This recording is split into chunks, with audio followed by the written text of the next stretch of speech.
Hi, this is Chris Osmussen, and I'm the principal of Mojave Middle School. This video is intended for our current 6th and 7th grade students who next year, in the 2021-2022 academic year, will become our 7th and 8th grade students.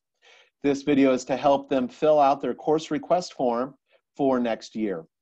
Boys and girls, as you know, you have received your course request forms from your science teachers, and we are asking you to take them home, fill them out with your parents, have mom or dad or your guardian, and you sign them, and bring them back and turn them in to your current science teacher.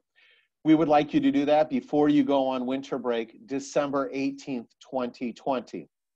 We will begin the scheduling process in January when we return from the winter break. So the sooner you can get your course request in, the sooner we will begin to input your top picks, and then that is going to help us through the scheduling process during the second semester and over the summer, and it is our goal to get you the courses that you are requesting, and to do that, we need your input and your timeliness in getting your forms into the school.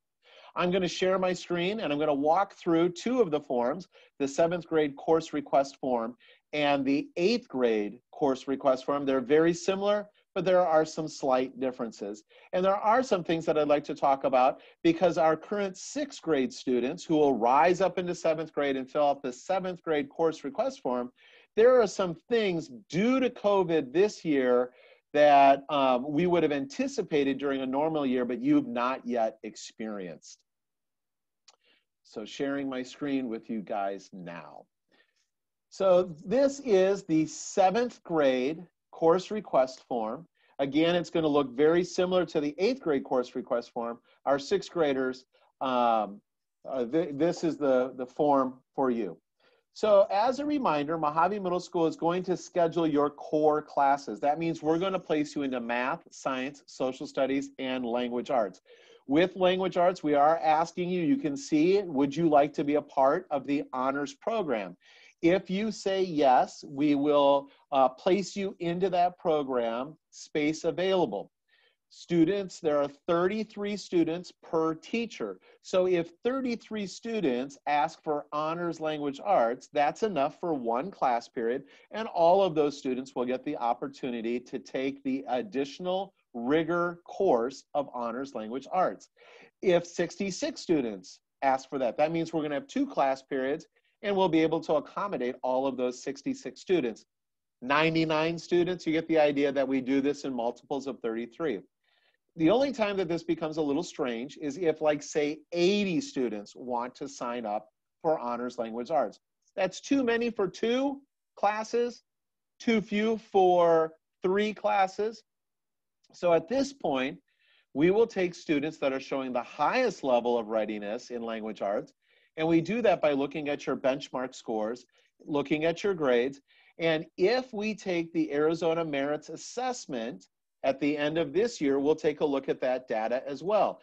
That's why, boys and girls, it is so important that you do your very best on those benchmark assessments, because those scores may have implications to the courses that you're available to take in the future. And then you'll also notice that we schedule all of our students into lunch. Of course, students get a lunch period every day, as well as a reading time. Now, for our 6th grade students, we've not had the opportunity to try that yet because we've had these weird learning models and schedules based on the COVID-19 challenge. But in a normal year, students will go to lunch, and then after lunch, they return to a learning period for about 15 to 17 minutes per day. That gives you about 75 minutes per week to read the language arts novel that you're studying in your language arts class. This means everybody has the opportunity to engage in the conversations that take place in the classroom with regard to your novel. So again, Mojave Middle School is going to schedule you into your core classes, math, science, social studies, language arts.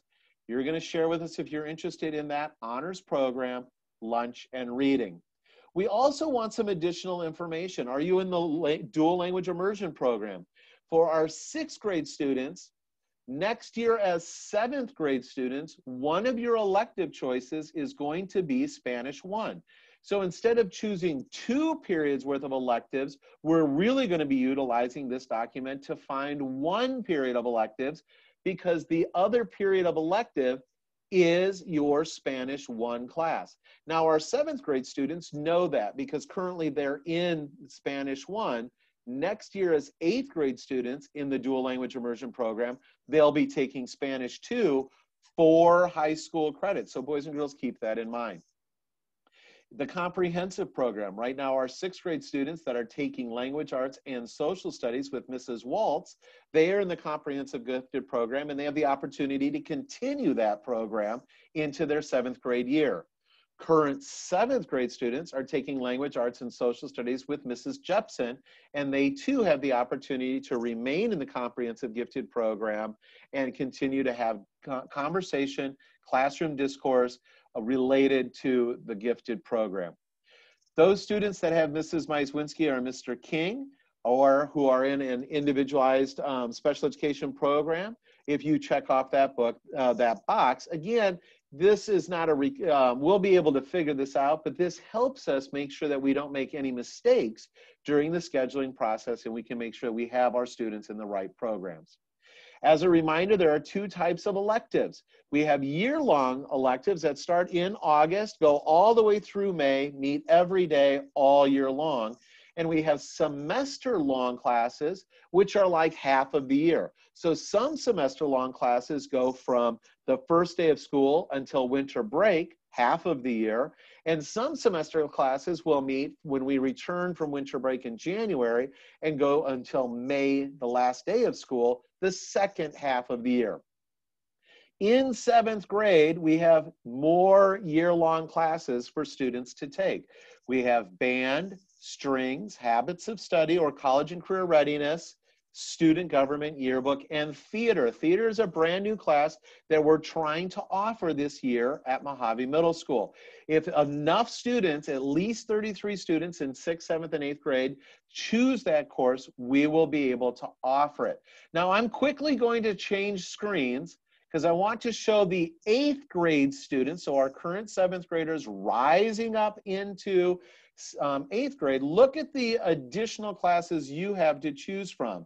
Band, strings, choir, habits of study and theater, yearbook, and student government. All of that is the same as our 7th grade students, but you have the opportunity as an 8th grade student who is not in the dual language immersion program. You can take Spanish 1, which is a high school level course, and you can begin your high school career by taking Spanish 1 or Japanese 1. Really awesome opportunities for our 8th grade students to get started on their academic career for high school. I'm going to stick with this form. This is very similar. Once again, if you've chosen band or strings, we want to know if you've played an instrument. If so, what instrument was that? That helps our band and strings directors. Now, as a reminder, if you've never participated in band, strings, or choir, and you are a rising 7th grader or a rising 8th grader, and you'd like to try that for the very first time, we encourage you to do that. Get involved in the fine arts and give it a try. Now, for both our 7th and 8th grade students, once again, we are offering student government and yearbook, but please make a note there that you have to fill out on the back side of the form. There's an area for you to write a paragraph, and I encourage our 7th and 8th grade students for next year, the rising students, to do a little bit more than writing a paragraph. You might want to use a separate sheet of paper, hint, on why you would make a great addition to these leadership classes. As a reminder, we need 33 people to attend these classes, and we're going to have representation from 6th, 7th, and 8th grade. So it's really important that you do your very best to write this. And then if we have many people that are qualified and want to take this class, it'll be a lottery system on who gets to go into that class. All right. So let's go back to the first page again. So you make a selection for a year-long class. Now remember, we're looking for 2 period worth of elective choices. For our dual language immersion students, remember, you already have one elective chosen with your Spanish 1 or Spanish 2 class. If you choose band, that's your second year-long class. That's your second period's worth of electives. But you could put down you don't need to put down Spanish 1 if you're in the dual language immersion program. We know that we're going to do that for you. If you choose one or none of these, that's okay. If you choose one, band, choir, strings, habits of study, we guarantee those classes. If you choose theater, it depends if we have enough students to make that class. If you choose Spanish 1 or Japanese 1 and you are not a dual language immersion student, we are going to guarantee that for you as well. And all of our students that are choosing student government or yearbook, because we have so many students that might be interested in that, or because we have so many students that may be qualified for that, it may become a lottery system. Let's talk about the semester-long classes or the half-year classes. So we have art. We currently offer art. We're going to offer art again. Computers, general music. This is where Mr. Estrella teaches students how to play the guitar. Really cool class if you've not been involved in the fine arts program before. And even we have students that are involved in band, strings, and choir that also choose to take this class. STEM. We hope to return STEM to our course offerings for next year. Math for Success. If you struggle with mathematics and you want to get better at that, you would like to review math during the middle of the day or to preview the math that's to come, this is the class for you. We try to keep this class small with about 15 students. And this would be a first semester course. We're not putting students into math jail. If students begin to show higher levels of academic readiness for mathematics, or if they're just gotten where they're comfortable and they have the confidence, we will remove students from Math for Success and give them a different course offering that's perhaps could be more enjoyable for them. But we know sometimes it takes a little bit of extra grit to become confident and successful in mathematics. Look at the next one, creative writing. We're trying to start a new class here at Mojave Middle School, and if enough students choose that class, then we're going to be able to offer that. For our 7th and 8th grade students, you have an opportunity to take Introduction to Japanese, Introduction to Spanish, if you don't want to take the full year-long class. For our 8th grade students, this is fantastic. It sets you up for high school when you get to 9th grade and taking Spanish 1 or Japanese 1. And by the way, for our 7th grade students, same comment, very good for you to take an introduction class, because then as an 8th grade student, you can take the year-long World Language 1 course and get high school credit for it. PE, and again, we'll continue to offer that if you want. You can see here on the form, you can check off to take that for a year long if you'd like, and we'll try to do that. And look, another new class we're trying to put in there, lifelong fitness. So this is a combination of physical education, but rather than playing the sports games like volleyball, baseball, soccer, hockey, those kinds of activities, the lifelong fitness is really about nutrition, about weight training, about exercise, and really toning and getting into that physical, really kind of honing in on the whole concept of physical fitness, and hence we call it lifelong fitness.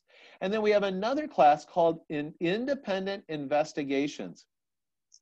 Students who have been identified and recognized as gifted by our Scottsdale Unified School District gifted department, and this is not the comprehensive gifted program, but these are students who have just been identified as gifted in any area, not necessarily to the level of the comprehensive gifted program.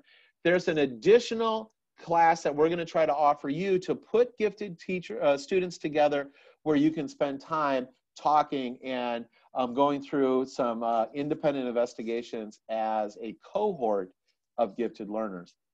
So what we want you to do here is we want you to rank all of these classes from number 1 to number 12. I really, really want to be in art. That's a number 1 pick. I really, really, really do not want to be in Math for Success. That's going to be your last pick. Even if you are marking off that you want to be in some year-long classes, we recommend that you rank all of these, 1, 2, 3, 4, 5, 6, 7, 8, 9, 10, 11, and 12. go all the way, because your very first pick might be art and your second pick might be introduction to Japanese. And I can't guarantee that art and introduction to Japanese are going to take place in opposite semesters during the same class period. So we're going to need to take a look at your second choice, your third choice, your fourth choice, sometimes your fifth choice. And if students only put down choice number 1 and choice number 2, then everything else is fair game for us when we go through the scheduling process. Okay, so once again, we want you to rank those. Now take a look at this special notation here. By ranking Math for Success as a number 1 or a number 2, that is going to automatically place the student into the Math for Success program. So keep that in mind, boys and girls. You might be thinking, oh, I need some help, maybe some help. I really would like to get into band. That's I'm going to do that on the front page, mark that off as I definitely want to be in that. And then I'm thinking my top choice would be, you know, something like PE.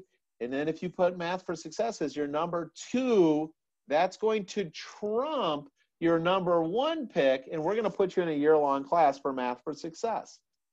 All right. So then once again, on the back side of the form, you're going to fill out if you want to be in student government or yearbook. We've talked about that. And then also you need teacher recommendations. You're going to get that. And then finally, we're going to ask that your parent print their name, give us their phone number, both of them, home and work or cell, and their email address. Notice I'm asking students to sign off on this. And what that tells me, boys and girls, is that you have reviewed this and that these are your choices for your elective classes next year. And of course, I ask for mom or dad to sign that as well.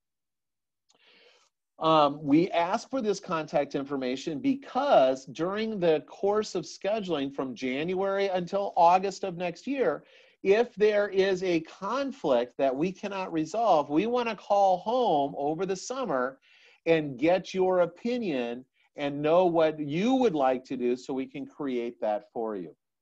Now, as a reminder, at the end of the scheduling process, sometime around early August, just before we start the 2021-2022 school year, you're going to get your course schedule.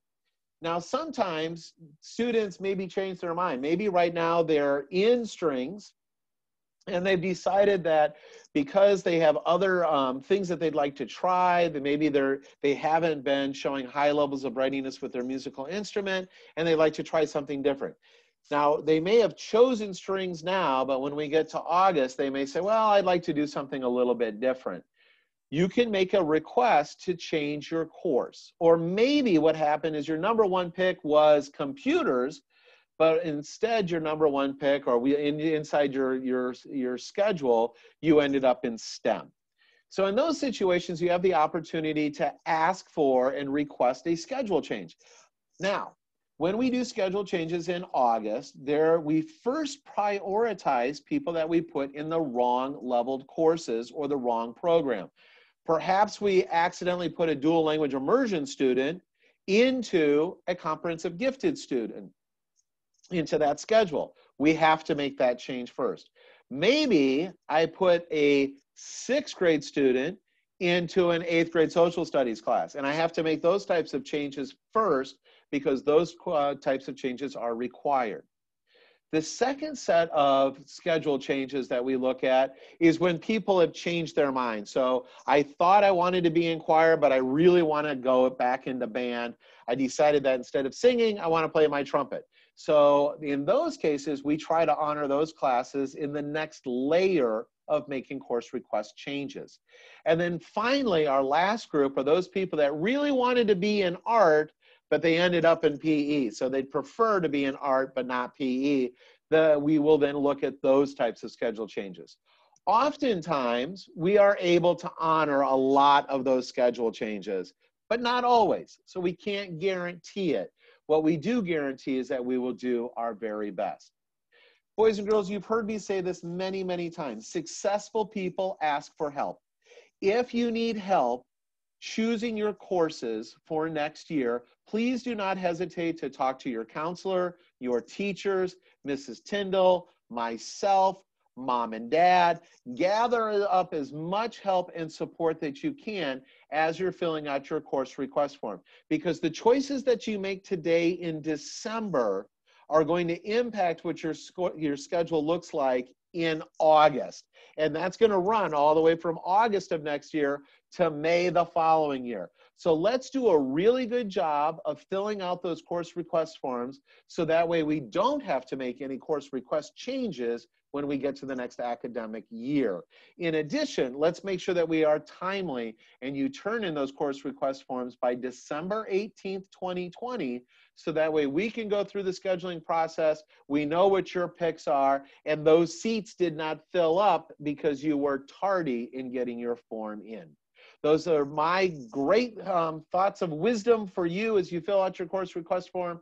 And again, don't hesitate to ask for help. I look forward to supporting our students. I look forward to seeing your course request forms. And until then, as always at Mojave Middle School, stay mighty Mojave.